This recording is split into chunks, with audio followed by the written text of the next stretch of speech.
On March 12, 2024, the Indian media reported a news likely to cause worry, disappointment, and dismay to dog parents across the country. The Department of Animal Husbandry and Dairying has written a letter to all states and union territories in India recommending prohibition on import, breeding, and selling of 23 dog breeds across the country.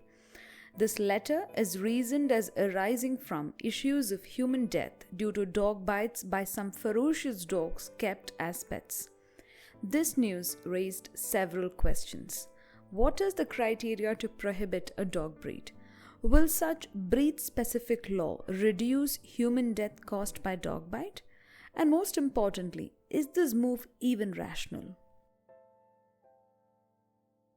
As widely known, dog was considered a direct descendant of a wolf, especially the grey wolf. The other animals in the same genus include jackals, coyote, Ethiopian wolves, etc. It was scientifically reasoned that wolves had been on Earth even before humans made their imprint. Wolves had gained exemplary resilience to varied temperatures and primarily obtained food by hunting. The only chord that put wolf and humans in the same direction was their need to prey on animals for consumption. It is believed that in this competition, one type of wolf began to live close to people. And over the course of time, through a process of selective breeding, they are said to have gradually taken the form of dogs as we see today. But this popular theory was debunked in 2015 by a study published on PLOS Genetics, which stated that the DNA and genome study conducted on dogs and wolves discredited a long-standing notion that dogs are domesticated wolves.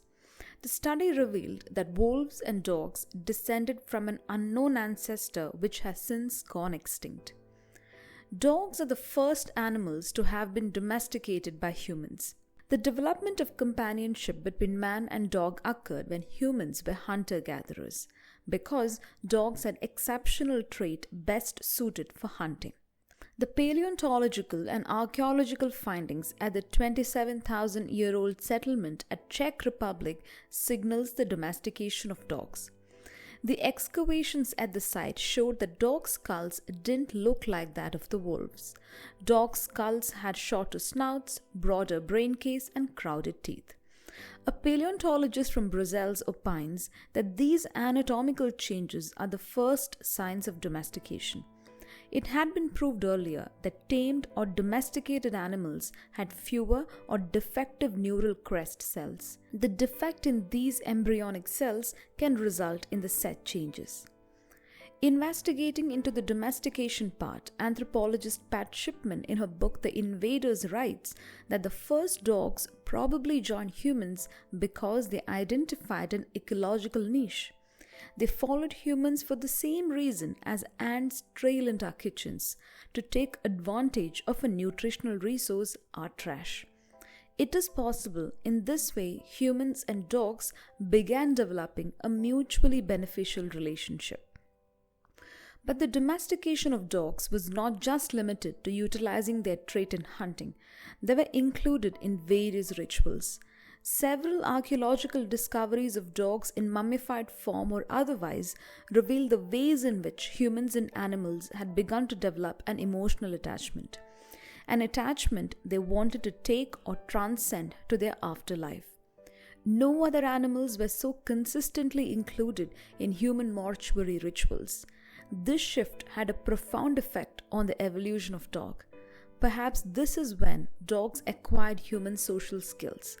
The ability to read facial expressions, to understand our gestures and gaze into our eyes. A breed is a genetically close population of animals that share many physical and behavioral traits. Among dogs, there are hundreds of breeds across the world. In its natural form, dogs involve in mating seasonally for satisfaction of sexual desire, which may result in litter. Dog breeding is a practice in which, through human intervention, mating is conducted between selected dogs with an intention to maintain or produce specific qualities and characteristics. archaeologically it was revealed that humans involved in selective breeding process to get a dog to be in a desired shape and size suitable for certain tasks. The domestication and selective breeding of dogs had a profound impact on their behavior, cognition, and evolution. In a guide published by the University of Edinburgh, it is stated that a dog is heavily influenced by its welfare experience. A negative welfare experience will cause the animal to have fear, anxiety, and stress. In a negative state, dog can exhibit aggression and display behavioral changes. Most dog bites are driven by fear. An important trait of a dog is resource guarding. The resource may be the food, the master, its own body, the puppies, or anything. A resource is what the dog believes it should protect, and when that resource is at risk, the dog will try to protect it through biting. So any dog can bite under the right circumstances. A dog bite incident is likely to be precursored by several warning signs of distress which the pet owners may conveniently turn a blind eye to. In addition to that, among unvaccinated dogs, the viral infection of rabies can reprogram a dog's behavior, leading to unexplained aggression and incidents of dog biting. However, in case of community dogs, the welfare experience is not an useful parameter to identify the changes. Since they don't live close to human companionship, their ability to socialize is different. Community dogs are at a high risk of being abused by humans, feeding foods unsuitable for them, physically abusing them, causing death by vehicle accidents, and in addition to that, community dogs are at a high risk of contracting various infections and diseases too.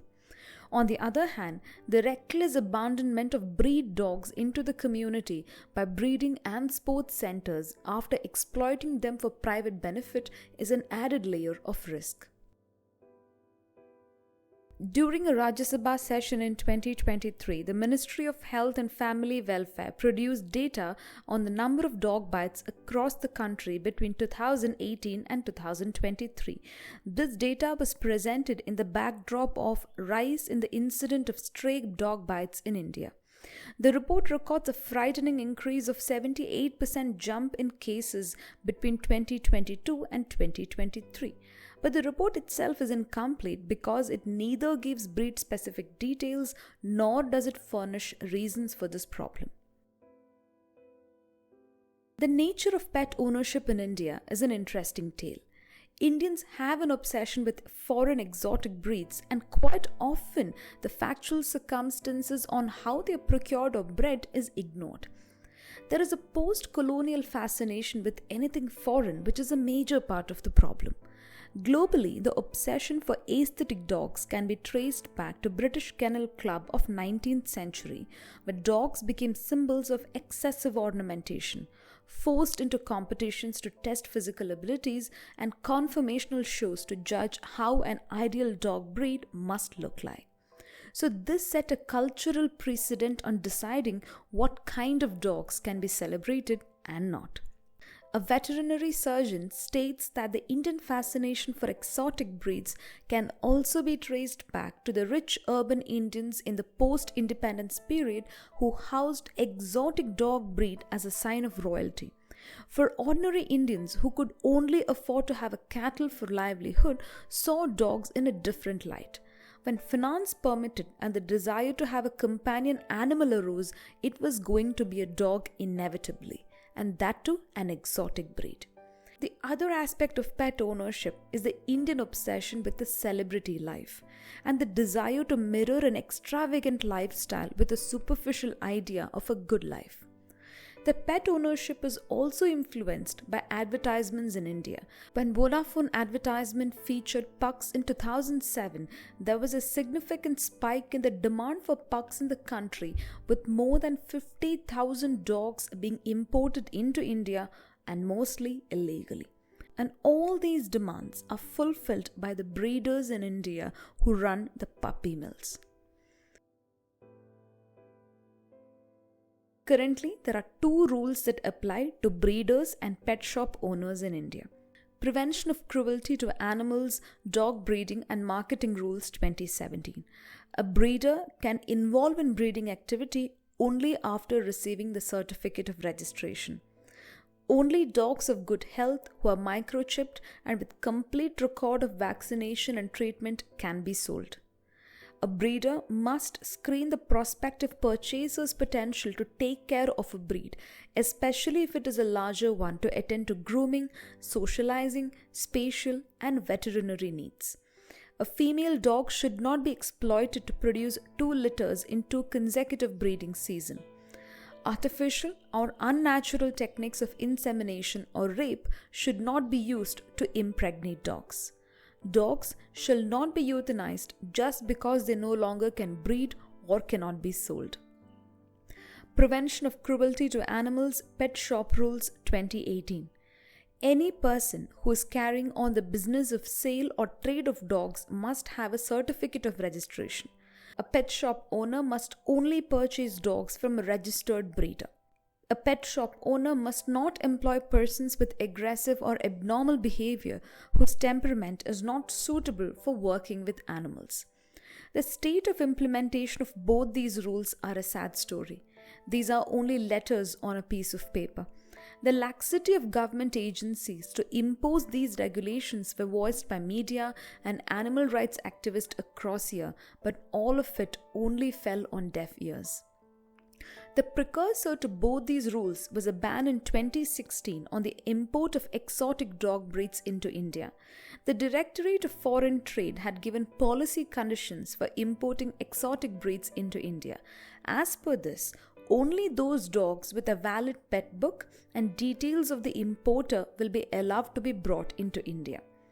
Dogs can be imported for internal security by defense and police force. Dogs can also be imported by R&D organizations permitted under a relevant committee. This implies that dogs cannot be imported from a foreign country solely for the purpose of breeding. But this rule too remains ineffective even to this day.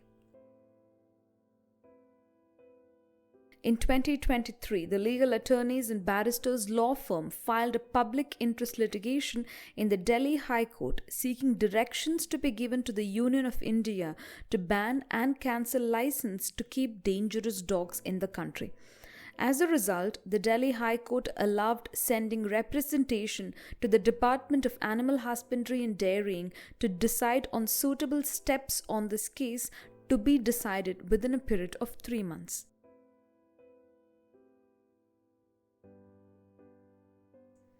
In response to this Delhi High Court petition, the Animal Husbandry Department released a letter to all states and union territories on 12 March 2024. The letter is initiated from the Office of Joint Secretary. The motivation for the letter stems from issues of human death due to dog bites by some ferocious breeds of dogs kept as pets. The Department of Animal Husbandry and Dairying constituted an expert committee with stakeholders from various organizations and experts to conclude that 23 dog breeds are ferocious and dangerous for human life. The recommendation is that these 23 dog breeds can't be sold, imported, or bred in India. In addition to that, no license or permits will be given for the sale of these breeds.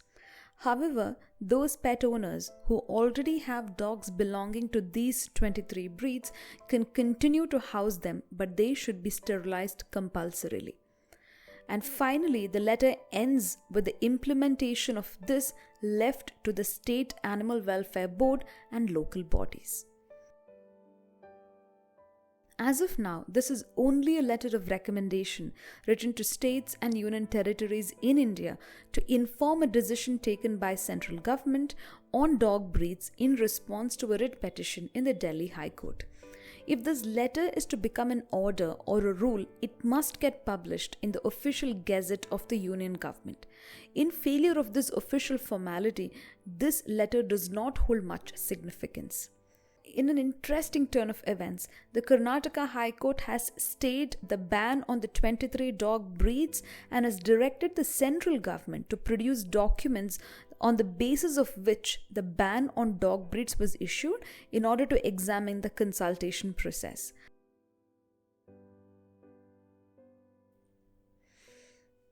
The news of ban caused a mixed response across the country. Potentially prevent dog bite accidents caused by these ferocious breeds. Since dogs coming under this list were widely used in sporting events, this ban can stop such illegal dog fighting. The ban will also reduce exploitation of these breeds by the breeders. It will also prevent the exotic breeds from being imported into India and having to suffer in the Indian climatic conditions. All dogs can bite. The pet owners exclaim that only attacks by Rottweilers and German Shepherds make it to the news, while other dog breeds involved in biting are left out from the news due to their overall popularity as a friendly dog. People are psychologically trained to think that large dogs with distinct facial features will bite. It is the pet owner's fault for not equipping themselves with techniques on training and socialization of an animal. In fact, most dog breeds in this list are attributed as intelligent and affectionate.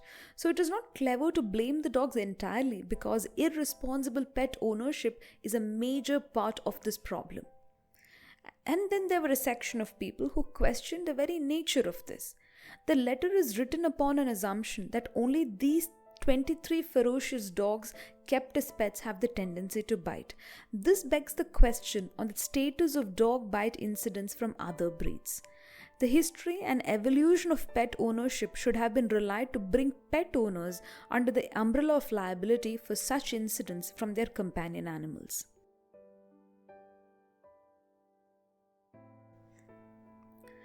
Any dog can bite. A breed-specific law is a futile answer to a complex social problem and simply done to divert attention away from other effective approach. The likelihood of a dog involving in biting is influenced by each dog's individual history, behavior, size, and welfare experience. So not all dogs under the same breed may involve in aggression. Most breed-specific law focus on dogs with certain appearance or physical feature. Such rules are difficult to enforce because the mixed breeds may have very confusing physical features. Banning gives a free pass to people who do not attempt to condition a dog because the government will shift the blame entirely to dogs. So banning causes a false sense of security. There is no reliable data on what breeds may cause accidents. A better alternative to a breed-specific law can be enforcing a non-breed-specific law with emphasis on responsible pet ownership. Animal control rules such as muzzle and leash laws, prohibition on dog fighting and illegal breeding practices, school-based and adult education program that teach pet selection strategies, pet care, responsibility and bite prevention. It is fair to admit that this decision of the central government falters heavily. There is no clarification regarding the procedure and consultation process adopted to scientifically reach a conclusion that only these 23 dog breeds are ferocious breeds. At its root, this is a man-made problem. The selective breeding, sick obsession over exotic breeds, lack of rule implementation, poor awareness on training techniques, unethical breeding practices, and incompetent civic responsibility. It wouldn't be an overstatement to opine that such breed-specific laws are deeply entrenched in the innate and perceived supremacy of Homo sapiens as against the world of animals.